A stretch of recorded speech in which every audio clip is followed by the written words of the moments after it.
Hello students and welcome to the Gurukul classes online platform English grammar classes for all competition exams, and I hope you are doing well in your competition exams preparations. So students, हमने पहले जो पिछले की दो classes हैं उनके अंदर पहली क्लास में हमने अपना सलेबस डिस्कस किया था। उसके बाद हमने जो सलेबस है उसमें से जो अपना टॉपिक पार्ट्स ऑफ स्पीच है उसको हमने थोड़ा एलेबोरेट किया था, जिसके अंदर हमने देखा कि जो पार्ट्स ऑफ स्पीच होते हैं उनके 8 टाइप्स होते हैं, जिनमें noun, pronoun, adverb, verb, adjective, conjunction, preposition, interjection जैसे टॉपिक्स थे। तो जो सबसे पहला टॉपिक है वो रहेगा अपना नाउन। तो हम आज नाउन से स्टार्ट करेंगे। तो बेसिकली जो नाउन है वो नेमिंग वर्ड्स होते हैं। नेमिंग वर्ड्स मतलब नाउन जो है वो नेमिंग वर्ड्स होते हैं। तो जो नेमिंग वर्ड्स है वो हो गया जैसे अनिल, बॉय, बास्केट। तो ये जैसे वर्ड्स हैं, इन वर्ड्स को अपन देखते हैं तो ये नेमिंग वर्ड्स हैं। तो naming words in the sense आप कहेंगे किसी भी नाम को बताने वाले जो वर्ड्स होंगे वो नाउन होंगे। तो सबसे पहले अपन देखते हैं कि जो नाउन है वो क्या क्या काम में आता है। तो नाउन जो है वो किसी भी सेंटेंस में सब्जेक्ट का काम कर सकता है। तो जो नाउन है वो किसी भी सेंटेंस में सब्जेक्ट का काम कर सकता है, और जो नाउन है वो किसी भी सेंटेंस में ऑब्जेक्ट का काम कर सकता है। तो अपन देखते हैं कि नाउन किसी भी सेंटेंस में 2 तरीके से काम में लिया जाता है। तो अब नाउन जो है उसे हम 5 पार्ट्स में डिवाइड करते हैं। जो सबसे पहला जो पार्ट रहेगा वो रहेगा प्रॉपर नाउन।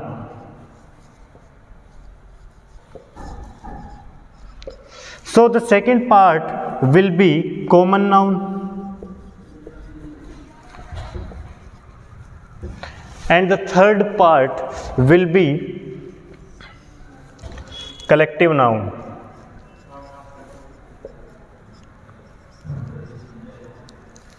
तो हमने जो 3 पार्ट्स जो किए थे वो थे proper noun, common noun, collective noun. इसके बाद में आता है मटीरियल नाउन। मटीरियल नाउन के बाद में आता है एब्स्ट्रैक्ट नाउन।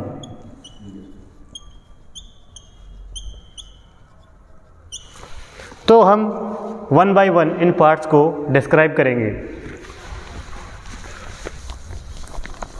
तो हमने अभी तक देखा कि नाउन होते हैं नेमिंग वर्ड्स, और नाउन किसी भी सेंटेंस में या तो सब्जेक्ट के रूप में आते हैं या फिर उसके ऑब्जेक्ट के रूप में आते हैं।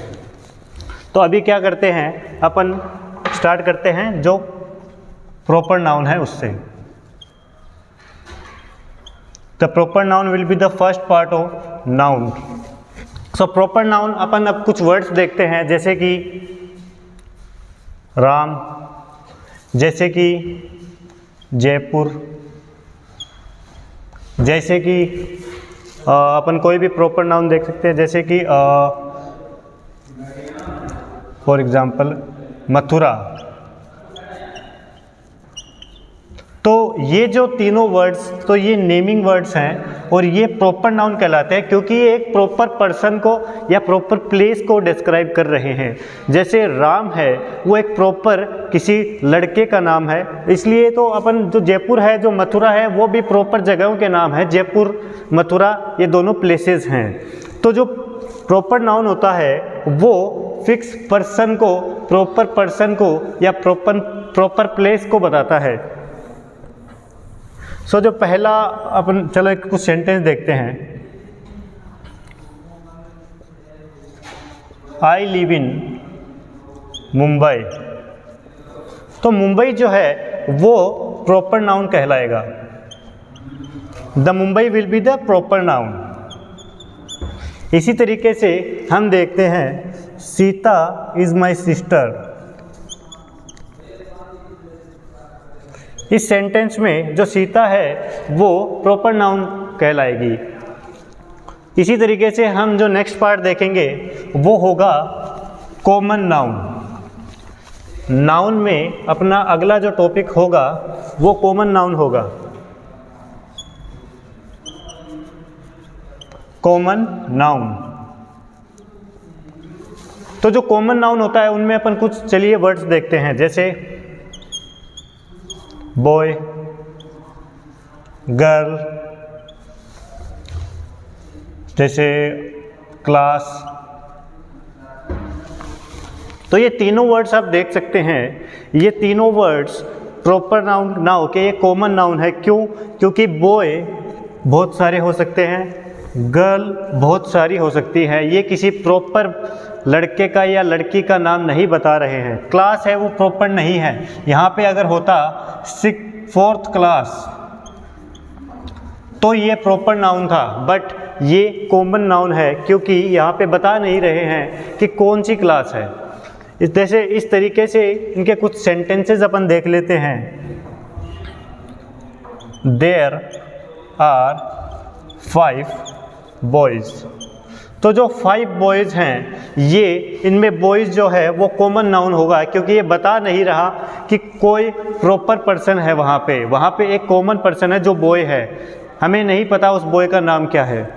उसके बाद अपन देखते हैं अगला जो सेंटेंस रहेगा वो रहेगा I live in A city.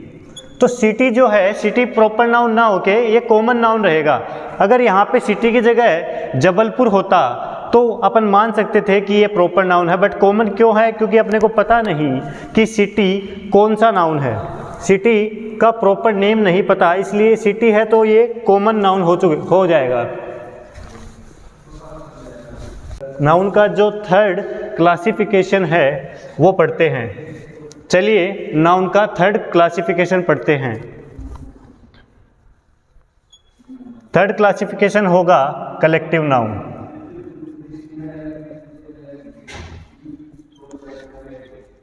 Collective noun किसी भी ग्रुप्स को बताएगा।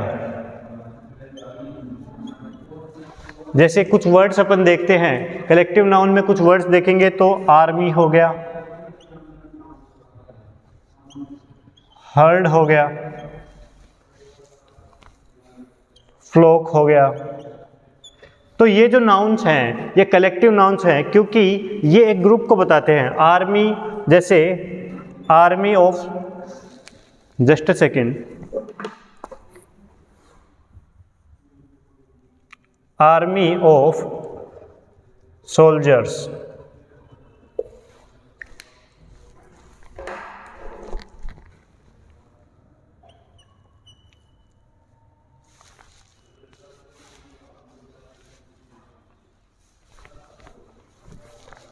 जैसे हम देखते हैं आर्मी ऑफ सोल्जर्स, तो ये जो आर्मी है ये कलेक्टिव नाउन हो गया क्योंकि ये एक सोल्जर्स के ग्रुप को दिखा रहा है। इसके बाद अपन देखते हैं हर्ड ऑफ केमल।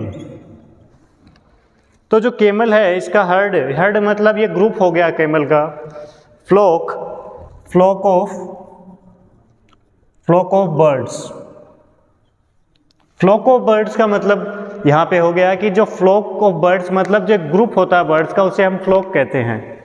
तो इस तरीके से अपन ने देखा कि कलेक्टिव नाउन वो वर्ड्स होते हैं, वो नाउन वर्ड्स होते हैं जो किसी ग्रुप के बारे में बताएं। तो चलिए इसके आगे जो पार्ट अपना रहेगा वो करते हैं।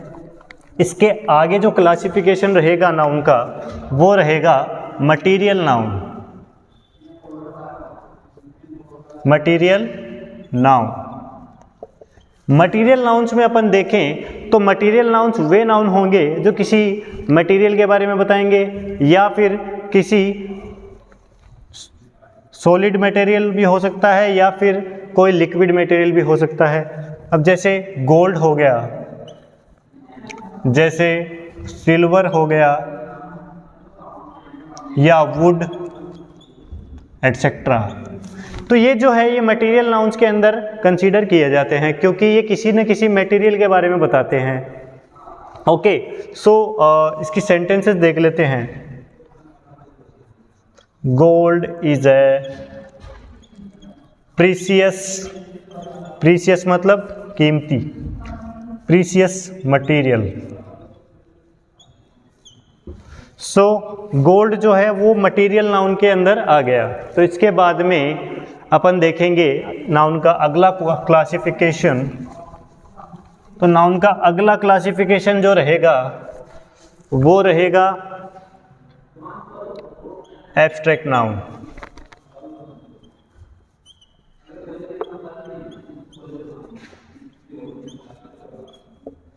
सो जो एब्स्ट्रैक्ट नाउन होते हैं वो किसी इमोशन, किसी फीलिंग, किसी भी सडन फीलिंग के बारे में बताते हैं। तो जैसे हैप्पी,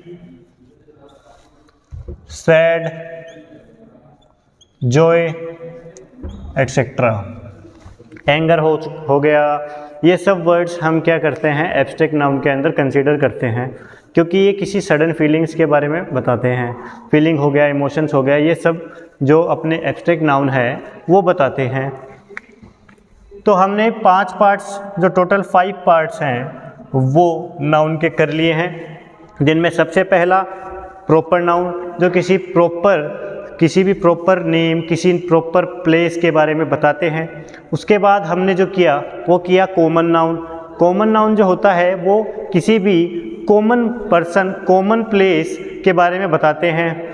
उसके बाद में हमने किया कलेक्टिव नाउन। कलेक्टिव नाउन जो रहता है उसके अंदर ग्रुप्स बताए जाते हैं, किसी भी चीज़ के नेम ऑफ पर्सन्स, है ना। तो पर्सन्स का ग्रुप हो गया या किसी एनिमल का ग्रुप हो गया, किसी भी चीज़ के ग्रुप के बारे में बताते हैं। उसके बाद जो हमने पढ़ा वो था मटेरियल नाउन। तो मटेरियल नाउन जो हो गया उसके अंदर हमने मटेरियल्स के बारे में पढ़ा। उसके बाद जो एब्स्ट्रैक्ट है, एब्स्ट्रैक्ट नाउन में हमने इमोशंस और फीलिंग्स के बारे में पढ़ा। तो अब तक हमने नाउन के 5 पार्ट्स कर लिए हैं। तो चलिए मैं आपको अब कुछ वर्ड्स देता हूँ, जो आप मुझे बताइए कि कौन से नाउन्स होंगे।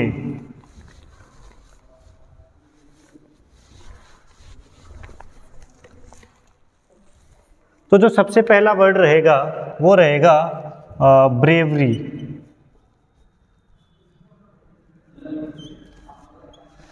सो ब्रेवरी जो है वो आप बताइए कि कौन सा नाउन हो गया। जी हाँ, आपने पक्का सही समझा, ब्रेवरी जो है वो एब्स्ट्रैक्ट नाउन हो गया है, क्योंकि ब्रेवरी एक तरीके से एक स्ट्रेंथ होगी किसी भी बंदे की, किसी भी व्यक्ति की स्ट्रेंथ हो गई, ब्रेवरी क्वालिटी हो गई। चलिए मैं आपको एक सेंटेंस देता हूँ जो होगा Kalidas was the Shakespeare of India।